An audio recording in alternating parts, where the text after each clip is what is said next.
Hello students, मैं आनंद sir स्वागत करता हूं आप सभी का आपके अपने YouTube channel sci fi study में। स्टूडेंट्स, आज की इस वीडियो में हम लोग क्लास 10th साइंस बायोलॉजी के वेरी इंपॉर्टेंट ऑब्जेक्टिव क्वेश्चंस को यहां पे करने वाले हैं और निश्चित ही यह प्रश्न जो है आपके बोर्ड एग्जाम 2023 में आपको जरूर आने वाले हैं। ठीक है, इस वीडियो से आपको 7 मार्क्स के प्रश्न आपके बोर्ड एग्जाम में जरूर आएंगे। इस वीडियो से पहले स्टूडेंट्स हमने फिजिक्स और केमिस्ट्री का हमने ऑब्जेक्टिव क्वेश्चंस की वीडियो बनाई हुई है। अगर वह वीडियो आप नहीं देखे हुए हैं तो नीचे डिस्क्रिप्शन में आपको लिंक मिल जाएगा, वहां से पीछे की वीडियो आप देख सकते हैं। और स्टूडेंट्स, इन तीनों वीडियो को मिलाकर आपको बोर्ड एग्जाम में आपके 20 मार्क्स के प्रश्न निश्चित ही रूप से आपको मिलने वाले हैं, इस बात की गारंटी है। इसके अलावा आपको कुछ भी अलग से नहीं करना है। अब आप यह सोच रहे होंगे कि हमने तो यहाँ पे लिखा हुआ है टारगेट 90+, क्या इन तीनों वीडियो से ही 90+ की तैयारी हो जाएगी? तो जी नहीं, इस वीडियो के बाद फिर मैं आपको लघु उत्तरीय और विस्तृत उत्तरीय प्रश्नों की प्रश्न मैं आपको देने वाले हैं, उसकी वीडियो देने वाले हैं। और उन सभी प्रश्नों को लगभग आपके 30 से 35 प्रश्न हैं, उन प्रश्नों को आप तैयार कर लेंगे तो निश्चित ही रूप से आपका जो टारगेट 90+ का है वह निश्चित ही रूप से आपका पूरा होगा, इस बात की गारंटी है। और स्टूडेंट्स, अगर आप चैनल पे नए हैं तो एक बार चैनल को जरूर सब्सक्राइब करें और वीडियो को पूरा देखें। वीडियो को स्टार्ट करते हैं स्टूडेंट्स। प्रश्न नंबर 1 है, मनुष्य के मुख में लार ग्रंथियों की संख्या होती है। यहाँ पे ऑप्शन है 1 जोड़ी, 2 जोड़ी, 3 जोड़ी, 4 जोड़ी। तो मनुष्य के मुख में जो लार ग्रंथियों की संख्या होती है स्टूडेंट्स, वह होती है 3 जोड़ी। यह ऑप्शन आपका सही हो जाएगा। अगले प्रश्न को देखते हैं, कृमि रूप परिशेषिका भाग है। ऑप्शन है क्षुद्रांत का, बृहदांत्र का, सीकम का और कोलन का। तो यहां पे जो सही ऑप्शन होगा वह है सीकम का।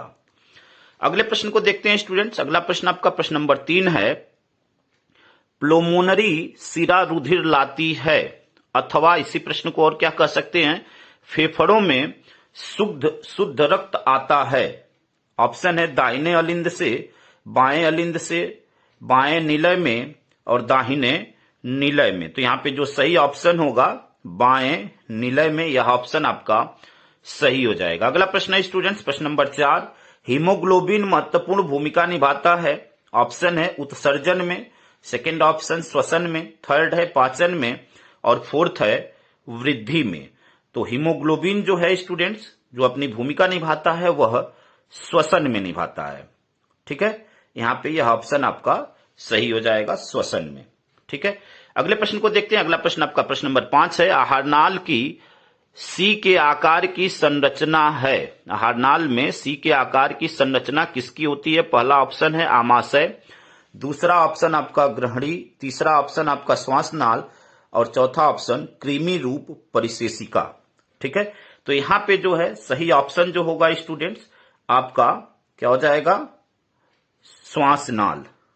सही ऑप्शन श्वासनाल हो जाएगा। अगले प्रश्न को देखते हैं। अगला प्रश्न आपका प्रश्न नंबर 6 है, डिक्सन एवं जोली संबंधित है।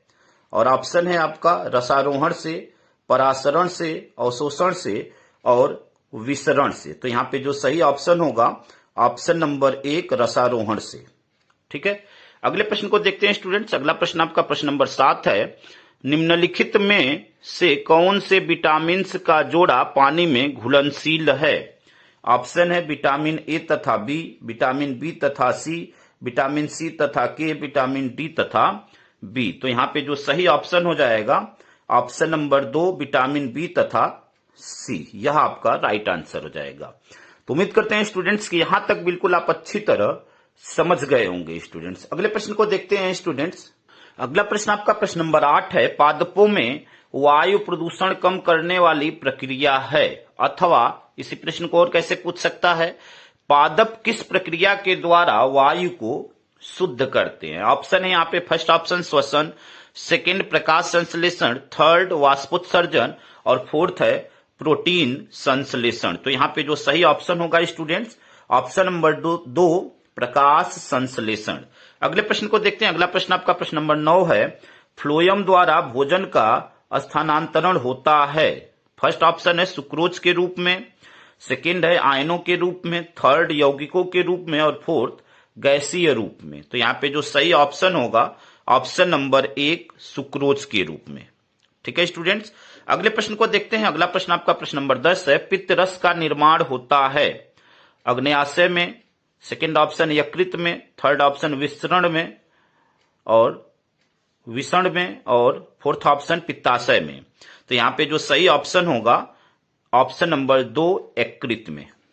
ठीक है, अगले प्रश्न को देखते हैं स्टूडेंट्स। अगला प्रश्न आपका प्रश्न नंबर 11 है, यूरिया का संश्लेषण होता है, अथवा इसी प्रश्न को और कैसे पूछ सकता है, अमोनिया का यूरिया में परिवर्तन होता है।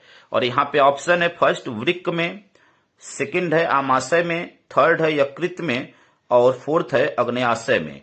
ठीक है, तो यहां पे जो राइट आंसर होगा स्टूडेंट्स ऑप्शन नंबर थर्ड यकृत में। अगले प्रश्न को देखते हैं। अगला प्रश्न प्रश्न नंबर 12 है, वह कौन सी शिरा है जिसमें शुद्ध रुधिर प्रवाहित होता है।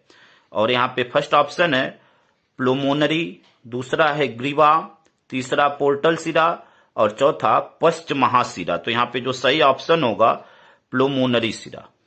ठीक है, उम्मीद करते हैं कि यहां तक बिल्कुल अच्छी तरह आप समझ गए होंगे। अगले प्रश्न को देखते हैं। प्रश्न नंबर 13 है, जठर रस स्रावित होता है अग्न्याशय में, अग्न्याशय से, पित्ताशय से, आमाशय से और यकृत से। तो यहां पे जो सही ऑप्शन होगा ऑप्शन नंबर थर्ड आमाशय से। अगले प्रश्न को देखते हैं स्टूडेंट्स। अगला प्रश्न आपका प्रश्न नंबर 14 है, कोशिकीय प्रक्रमों में ऊर्जा की मुद्रा है। ऑप्शन है glucose, second option mitochondria, third option ATP और फोर्थ ऑप्शन पायरूवेट। तो यहां पे जो सही ऑप्शन होगा ऑप्शन नंबर थर्ड एटीपी। अगले प्रश्न को देखते हैं। अगला प्रश्न प्रश्न नंबर 15, मनुष्य में वृक्क एक तंत्र का भाग है जो संबंधित है। ऑप्शन है पोषण, श्वसन, उत्सर्जन और परिवहन। तो यहां पे जो सही ऑप्शन होगा ऑप्शन नंबर थर्ड उत्सर्जन। अगले प्रश्न को देखते हैं स्टूडेंट्स। अगला प्रश्न प्रश्न नंबर 16 है, पादप में जाइलम उत्तरदायी है, अथवा इसी प्रश्न को ऐसे भी पूछ सकता है, पादप में जाइलम का मुख्य कार्य है। फर्स्ट ऑप्शन है जल एवं खनिज का संवहन, भोजन का संवहन, अमीनो अम्ल का संवहन और फोर्थ ऑप्शन है उत्सर्जी वर्ज्य पदार्थों का संवहन। तो यहां पे जो सही ऑप्शन होगा स्टूडेंट्स वह क्या होगा, यहां पे जल एवं खनिज का संवहन। ठीक है, उम्मीद करते हैं कि यहां तक आप बिल्कुल अच्छी तरह समझ गए होंगे स्टूडेंट्स। अगले प्रश्न को देखते हैं स्टूडेंट्स। अगला प्रश्न आपका प्रश्न नंबर 17 है, स्वपोषी पोषण के लिए आवश्यक है। पहला ऑप्शन है carbon dioxide, second option chlorophyll, third option सूर्य का प्रकाश और फोर्थ ऑप्शन उपर्युक्त सभी। तो यहां पे जो सही ऑप्शन होगा स्टूडेंट्स ऑप्शन नंबर 4 उपर्युक्त सभी। अगले प्रश्न को देखते हैं। अगला प्रश्न प्रश्न नंबर 18 है, प्रचलित रूप से ऊर्जा गृह कहलाता है। Option first chloroplast, second ribosomes, third mitochondria और फोर्थ लाइसोसोम्स। तो यहां पे जो सही ऑप्शन होगा ऑप्शन नंबर थर्ड माइट्रोकॉन्ड्रिया। अगले प्रश्न को देखते हैं। अगला प्रश्न आपका प्रश्न नंबर 19, निम्न में से कौन ऊर्जा का सिक्का या मुद्रा के रूप में माना जाता है। First option ADP, second option ATP, third option AMP और फोर्थ ऑप्शन पाइरूबिक अम्ल। तो यहां पे जो सही ऑप्शन होगा ऑप्शन नंबर 2 एटीपी। अगले प्रश्न को देखते हैं। अगला प्रश्न प्रश्न नंबर 20 है, लार में कौन सा एंजाइम पाया जाता है। और ऑप्शन फर्स्ट है पेप्सिन, सेकेंड एमिलेस या उसी को हम लोग एमाइलेज कहते हैं, थर्ड ऑप्शन ट्रिप्सिन और फोर्थ ऑप्शन लाइपेस। तो यहां पे जो सही ऑप्शन होगा स्टूडेंट्स ऑप्शन नंबर 2 एमिलेस। ठीक है, या इसी को हम लोग एमाइलेज भी बोलते हैं। सेकेंड ऑप्शन आपका सही है। अगले प्रश्न को देखते हैं। प्रश्न नंबर 21 है, मनुष्य के प्रत्येक जबड़े में चवर्णक दंतों की संख्या होती है। ठीक है, ऑप्शन है यहां पे 2, 4, 6, 8। तो यहां पे जो चवर्णक दंतों की जो संख्या होती है स्टूडेंट्स वह 4 होती है। ठीक है, अगले प्रश्न को देखते हैं। प्रश्न नंबर 22 है, अग्न्याशयी रस किसके पाचन में सहायक होता है। तो यहां पे ऑप्शन है प्रोटीन, सेकेंड है प्रोटीन एवं वसा, थर्ड है प्रोटीन एवं कार्बोहाइड्रेट और फोर्थ है प्रोटीन कार्बोहाइड्रेट एवं वसा। तो यहां पे ऑप्शन नंबर 4 आपका सही हो जाएगा, प्रोटीन कार्बोहाइड्रेट एवं वसा। अगले प्रश्न को देखते हैं। अगला प्रश्न आपका प्रश्न नंबर 23 है, प्रकाश संश्लेषण में ऑक्सीजन निकलती है? फर्स्ट ऑप्शन है कार्बन डाइऑक्साइड से, जल से, पर्णहरित क्लोरोफिल से और इनमें से किसी से नहीं। तो यहाँ पे जो सही ऑप्शन होगा ऑप्शन नंबर 4, इनमें से किसी से नहीं। ठीक है। प्रश्न नंबर 24 है, पौधे में भोजन का स्थानांतरण होता है? फर्स्ट ऑप्शन जाइलम द्वारा, सेकेंड फ्लोएम द्वारा, थर्ड कार्टेक्स द्वारा और फोर्थ मज्जा द्वारा। तो यहाँ पे जो सही ऑप्शन होगा ऑप्शन नंबर 2, फ्लोएम द्वारा। अगले प्रश्न को देखते हैं। प्रश्न नंबर 25 है, 25 नंबर प्रश्न है, निषेचन के बाद पुष्प का कौन सा भाग फल में बदल जाता है? ऑप्शन है पुंकेसर, सेकेंड वर्तिका, थर्ड अंडाशय और फोर्थ विजांड। तो यहाँ पे जो सही ऑप्शन होगा ऑप्शन नंबर 3, अंडाशय। तो उम्मीद करते हैं स्टूडेंट्स कि यहां तक बिल्कुल आप अच्छी तरह समझ गए होंगे। अगले प्रश्न को देखते हैं स्टूडेंट्स। अगला प्रश्न आपका प्रश्न नंबर 26 है, द्विव निषेचन विशेष लक्षण है अथवा द्विव निषेचन पाया जाता है? ऑप्शन फर्स्ट है सभी जीवों में, सेकंड है आवृत बीजी पादप का, सेकंड है अनावृत बीजी पादप का और फोर्थ है सभी पादपों में। तो यहाँ पे जो सही ऑप्शन होगा ऑप्शन नंबर 2, आवृत बीजी पादप का। अगले प्रश्न को देखते हैं स्टूडेंट्स। अगला प्रश्न प्रश्न नंबर 27 है, मुकुलन द्वारा आलिंगी जनन निम्नलिखित में से किस जंतु में होता है अथवा मुकुलन पाया जाता है? इसी प्रश्न को ऐसे भी पूछ सकता है कि मुकुलन पाया जाता है। फर्स्ट ऑप्शन है planaria, second option hydra, third option Leishmania और फोर्थ ऑप्शन इनमें से सभी। तो यहाँ पे जो सही ऑप्शन होगा ऑप्शन नंबर 2, हाइड्रा। अगले प्रश्न को देखते हैं। अगला प्रश्न प्रश्न नंबर 28 है, पराग नली में नर युग्मक की संख्या होती है? ठीक है, पराग नली में नर युग्मक की संख्या होती है। ऑप्शन है option first 1, second option 2, third option 3 और फोर्थ ऑप्शन 8। तो यहाँ पे जो सही आंसर होगा ऑप्शन नंबर 2। ठीक है, जो नर युग्मक की संख्या होती है पराग नली में वह 2 होती है। अगले प्रश्न को देखते हैं। अगला प्रश्न आपका प्रश्न नंबर 29 है, मादा लिंग हार्मोन कहलाता है? मादा लिंग हार्मोन कहलाता है। पहला ऑप्शन है androgen, second option insulin, third option estrogen और फोर्थ ऑप्शन उपरोक्त में सभी। तो यहाँ पे जो सही ऑप्शन होगा स्टूडेंट्स ऑप्शन नंबर 3, एस्ट्रोजन। ठीक है, यह सही आंसर होगा। अगले प्रश्न को देखते हैं। अगला प्रश्न आपका प्रश्न नंबर 30 है, निम्न में से कौन सा मानव मादा के जनन तंत्र का भाग नहीं है? फर्स्ट ऑप्शन है अंडाशय, सेकंड ऑप्शन गर्भाशय, थर्ड ऑप्शन शुक्रवाहिनी और फोर्थ ऑप्शन डिंबवाहिनी। तो यहाँ पे जो सही आंसर होगा ऑप्शन नंबर 3, शुक्रवाहिनी मादा जनन तंत्र का भाग नहीं है। अगला प्रश्न है प्रश्न नंबर 31, पुरुष में लिंग गुणसूत्र होता है? ठीक है, फर्स्ट है XY, सेकंड है XX, थर्ड है X और फोर्थ है Y। तो यहाँ पे जो पुरुष में लिंग गुणसूत्र होता है स्टूडेंट्स XY होता है। अगले प्रश्न को देखते हैं। अगला प्रश्न आपका प्रश्न नंबर 32 है, पराग कोश में होते हैं? फर्स्ट ऑप्शन है बाह्य दल, सेकंड ऑप्शन अंडाशय, थर्ड ऑप्शन अंडक और फोर्थ ऑप्शन पराग कण। तो यहाँ पे जो सही ऑप्शन होगा ऑप्शन नंबर 4, पराग कण।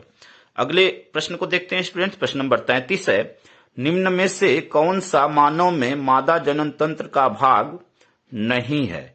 तो यहाँ पे यह प्रश्न रिपीट हो गया है। यहाँ पे सही ऑप्शन होगा, अभी यहाँ पे 30 नंबर पे भी यही प्रश्न था, सही ऑप्शन शुक्रवाहिनी है। रिपीट होने के पीछे का कारण यह होता है स्टूडेंट्स, जब अलग अलग बुकों से लिखा जाता है, ठीक है, 2-3 बुक मिलाकर, तो यह ध्यान नहीं रहता है कभी कभी, तो कोई कोई प्रश्न रिपीट हो जाते हैं। ठीक है, अगले प्रश्न को देखते हैं। प्रश्न नंबर 34 है, मानव में भ्रूण को पोषण मिलता है? मानव में भ्रूण को पोषण मिलता है। फर्स्ट ऑप्शन है अंडाशय से, सेकंड ऑप्शन प्लेसेंटा से, थर्ड ऑप्शन वृक्क से और फोर्थ ऑप्शन फेलोवियन ट्यूब से। ठीक है, तो यहाँ पे जो सही ऑप्शन होगा प्लेसेंटा से। ठीक है, ऑप्शन नंबर 2 आपका सही हो जाएगा। अगले प्रश्न को देखते हैं स्टूडेंट्स। अगला प्रश्न आपका प्रश्न नंबर 35 है, TH मॉर्गन ने अपना आनुवांशिक प्रयोग किस पर किया? फर्स्ट ऑप्शन है घरेलू मक्खी, सेकंड ऑप्शन है बालू मक्खी, थर्ड ऑप्शन फल मक्खी और फोर्थ ऑप्शन सीसी मक्खी। तो यहाँ पे जो सही ऑप्शन होगा ऑप्शन नंबर 3, फल मक्खी। अगला प्रश्न प्रश्न नंबर 36 है, उद्यान मटर में अप्रभावी लक्षण है। फर्स्ट ऑप्शन लंबे तने, सेकंड ऑप्शन झुर्रीदार बीज, थर्ड ऑप्शन गोल बीज और फोर्थ ऑप्शन फैली हुई फली। तो यहाँ पे जो सही ऑप्शन होगा ऑप्शन नंबर 2 झुर्रीदार बीज। अगला प्रश्न प्रश्न नंबर 37, आनुवंशिकता के प्रयोग के लिए मेंडल ने निम्नलिखित में से कौन से पौधे का प्रयोग किया। यह प्रश्न वेरी वेरी इंपॉर्टेंट प्रश्न है स्टूडेंट्स। ठीक है, फर्स्ट ऑप्शन है पपीता, गुड़हल। ठीक है, सेकंड ऑप्शन आलू, चना, चूना, चना होगा यहाँ पे। ठीक है, आलू, चना, सेकंड ऑप्शन मटर और थर्ड ऑप्शन मटर और फोर्थ ऑप्शन अंगूर राइजोजोम्स। तो यहाँ पे जो सही ऑप्शन होगा ऑप्शन नंबर 3 मटर। ठीक है, यह वेरी वेरी इंपॉर्टेंट प्रश्न है।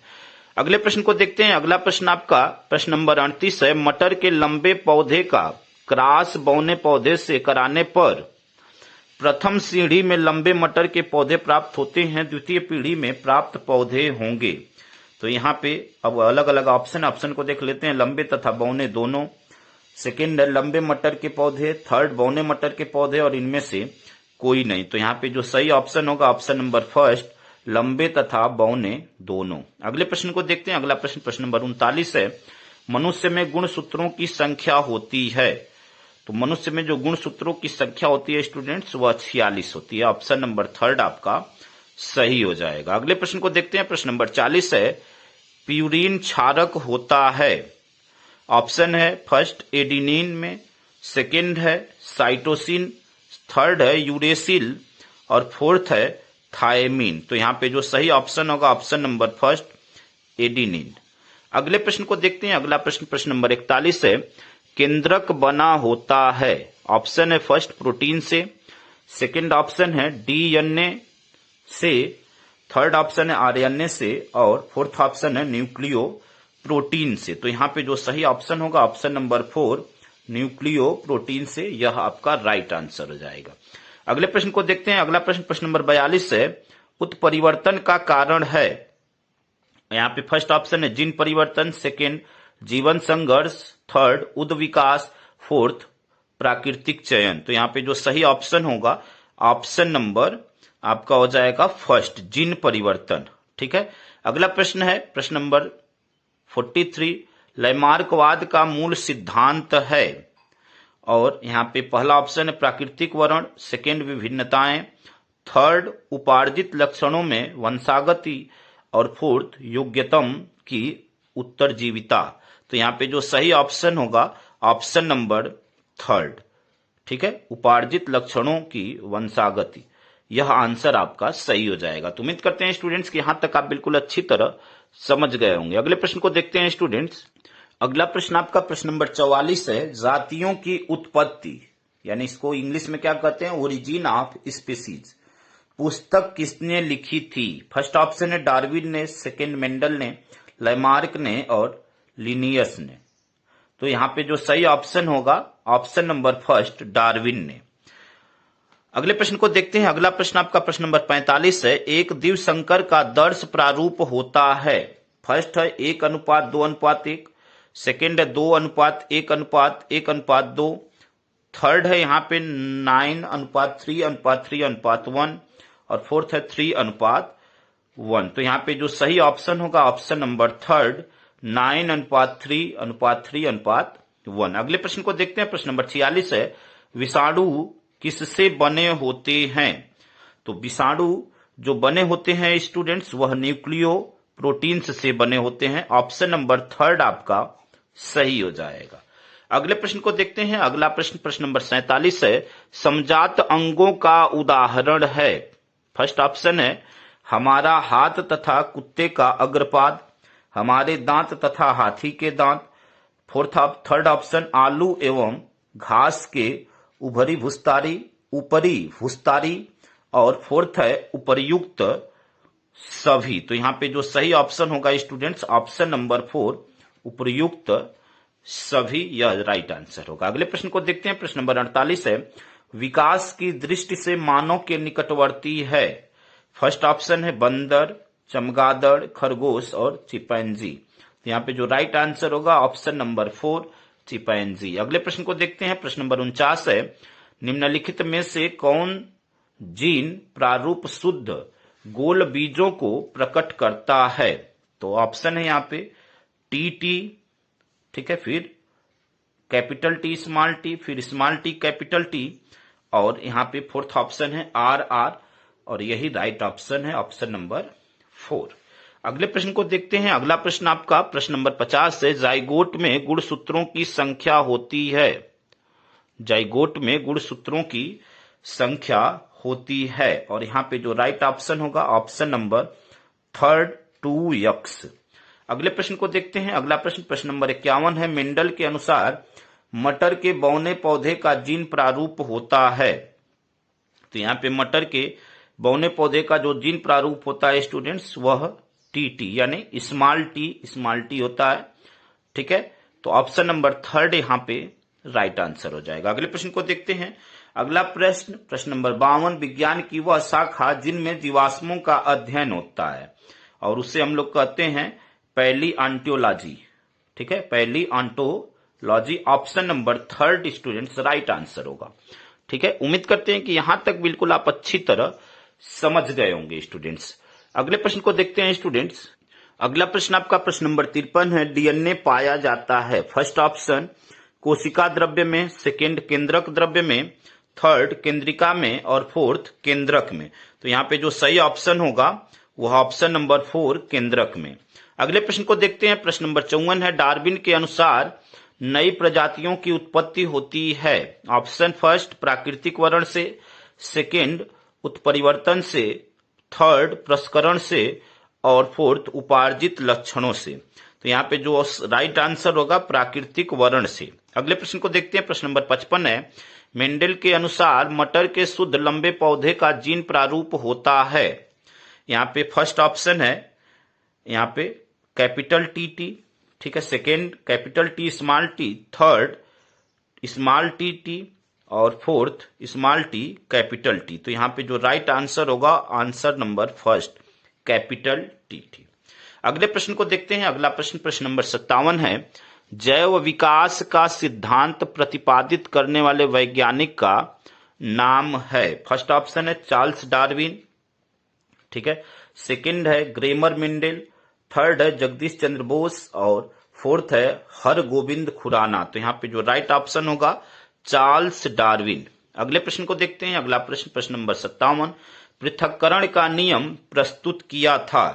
तो पृथक्करण का जो नियम था स्टूडेंट्स ग्रेगर जॉन मेंडल ने प्रस्तुत किया था। ऑप्शन नंबर 3 आपका राइट आंसर हो जाएगा। अगले प्रश्न को देखते हैं। अगला प्रश्न आपका प्रश्न नंबर 58 है, और यह इस श्रृंखला का अंतिम प्रश्न। प्रश्न नंबर 58 है, रासायनिक विकास के किस चरण में न्यूक्लियोप्रोटीन का निर्माण हुआ? यहाँ पे जो राइट ऑप्शन हो जाएगा ऑप्शन नंबर 4 चतुर्थ चरण में। और यहाँ पे आपके लिए गुड लक, यानी सभी विद्यार्थियों को एग्जाम की हार्दिक बधाई। आप अभी से तैयारी करते रहिए, ठीक है। आपके लिए good luck, all the best, ठीक है। और स्टूडेंट्स, वीडियो देखने के बाद अगर वीडियो आपको अच्छा लगा हो तो वीडियो को लाइक कर दीजिए, चैनल को सब्सक्राइब कर दीजिए, और अपने दोस्तों तक शेयर कर दीजिए ताकि उनकी भी हेल्प हो सके। और स्टूडेंट्स, अगर आपको और कोई सजेशन है तो आप हमें कमेंट बॉक्स में सजेशन भी दे सकते हैं। साथ ही साथ आप फिजिक्स और केमिस्ट्री के भी प्रश्नों को देखें। बहुत ही जल्दी आपके लिए मैं लघुत्तरी और विस्तृत उत्तरी प्रश्नों को लेकर उपस्थित होने वाला हूं। धन्यवाद स्टूडेंट्स। जय हिंद, जय भारत।